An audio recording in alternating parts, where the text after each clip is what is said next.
We got a Thermal King today, and we're gonna inspect crank, no start.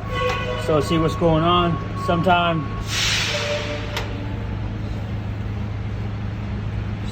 the flywheel is bad, sometimes the starter is bad. So we'll see which one it is. See if it any grinding noise or something.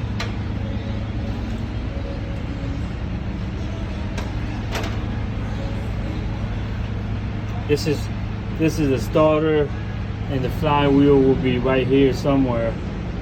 And this is the refrigeration unit system right here.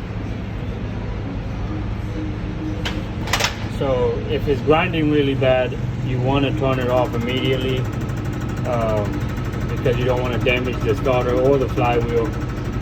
So let's just, hopefully that's not what it is. Let's see. So priming right now is going to start it real quick. I got my hands on the off position. So if it's grinding, we're going to turn it off real quick.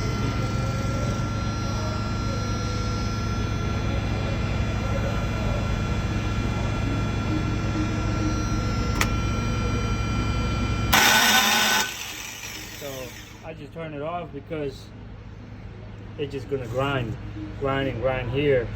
So we're going to take this starter off and check inside, and we'll see what's going on. So it does crank, but it's just not starting. So wait for part 2.